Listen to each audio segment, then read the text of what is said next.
What is causing the recent escalation of attacks on Israel by Iran? This question is at the forefront of everyone's mind as tensions in the Middle East continue to mount.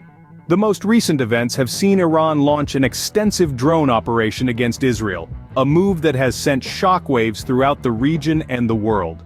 This airborne attack comes in response to Israel's strike on an Iranian consulate in Damascus, Syria, which resulted in the loss of high-level Iranian military commanders. This tit-for-tat exchange between the two nations has not only ramped up the geopolitical stakes, but also put innocent lives at risk, although so far, no casualties have been reported in Israel. As the conflict unfolds, the US has been quick to reaffirm its support for Israel's defense while also expressing a desire to avoid a direct conflict with Iran.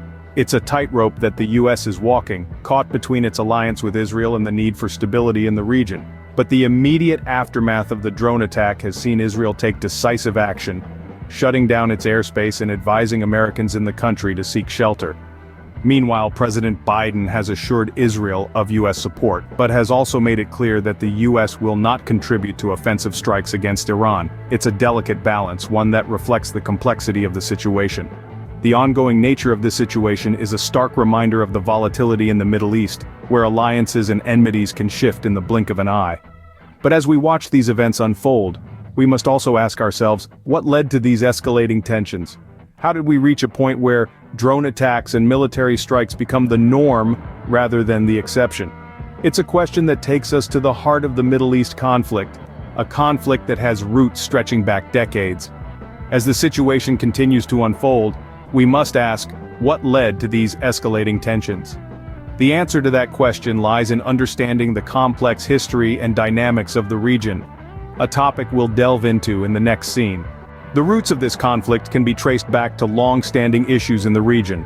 The Middle East has been a hotbed of tension and conflict for over 7 decades, with the statehood declaration of Israel in 1948 acting as a catalyst. The Israeli-Palestinian conflict in particular has been a significant source of strife, with both sides having distinct cultures, histories and narratives that often clash. This conflict has manifested in various forms and intensities over the years. For instance, in 2022, Palestinian militants launched rockets towards Jerusalem in response to Israeli airstrikes in Gaza. This escalated the violence, causing numerous deaths, including civilians, and massive infrastructure damage. The role of Hamas and Islamic Jihad, two Palestinian militant groups, is crucial to understanding the dynamics of this conflict. Both groups have been involved in numerous attacks against Israel, often retaliating against Israeli operations targeting their commanders. The situation is further complicated by Iran's involvement. Iran has been known to support Islamic Jihad, adding another layer of complexity to an already volatile situation. And then there's the issue of Gaza. The densely populated, tiny strip of land has seen escalating violence and a deteriorating humanitarian situation, with the UN raising alarm about civil order breaking down. The fighting between Israel and Hamas has resulted in a high death toll, including many children, and has left over 200 hostages trapped in Gaza. The Israeli government's core strategic objective has always been to protect its citizens and prevent Hamas from threatening Israel. However, the means to achieve this objective have often been contentious, with concerns raised about the distinction between terrorists and civilians in Israeli operations.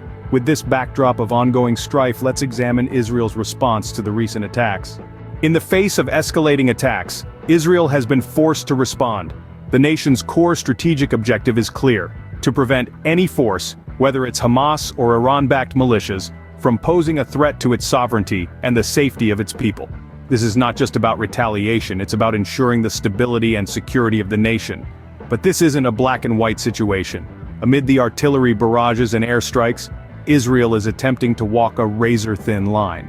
On one hand, they must protect their nation, but on the other, they have the responsibility to prevent unnecessary civilian casualties.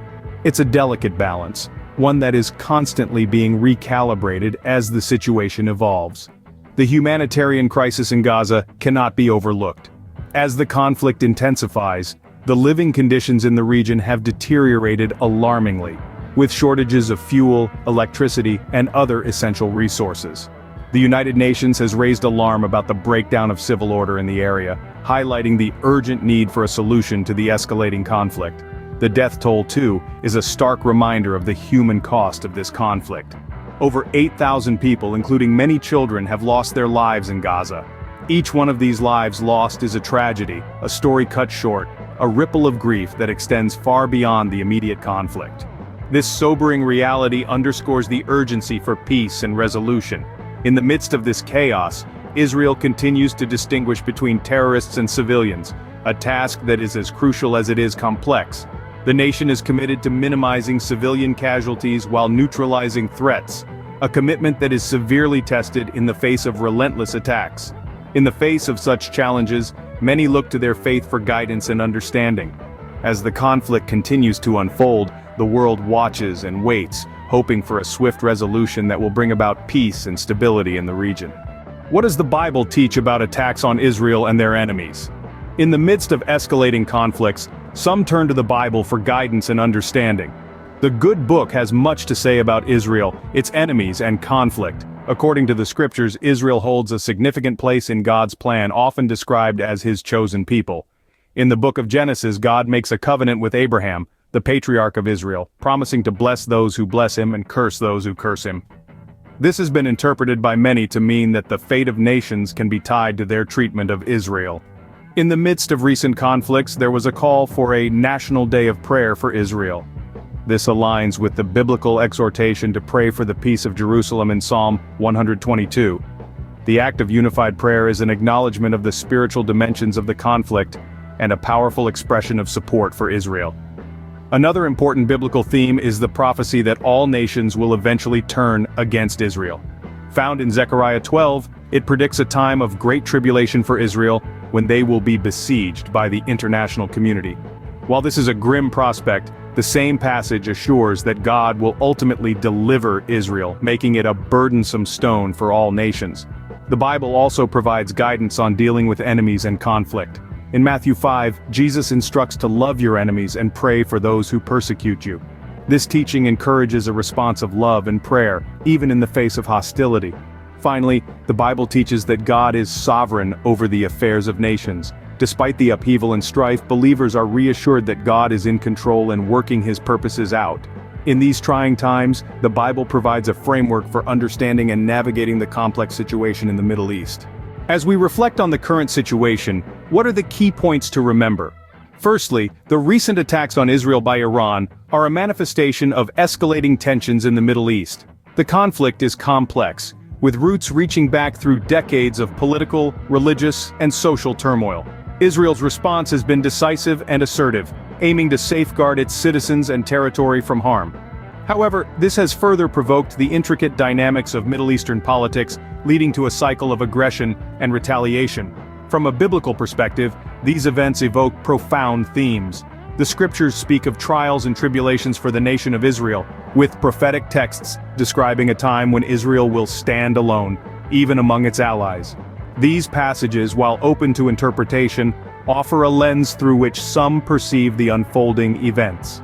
However, it's crucial to remember that while the Bible provides a spiritual and historical context, it doesn't dictate the actions of nations or individuals today. Each event, decision, and response is shaped by a myriad of factors, including but not limited to religious beliefs. The situation continues to evolve, with new developments happening almost daily. The need for a resolution is clear, yet the path to peace is fraught with challenges. As we move forward, the hope is for diplomatic interventions and negotiations to pave the way for stability and harmony. Understanding the past and present helps us navigate the complexities of this ongoing conflict. It allows us to appreciate the depth of the issues at hand, and to empathize with the people caught in the crossfire. While we can't predict the future, we can strive to understand the past and present. In doing so, we can hope for a more peaceful and harmonious future in the Middle East.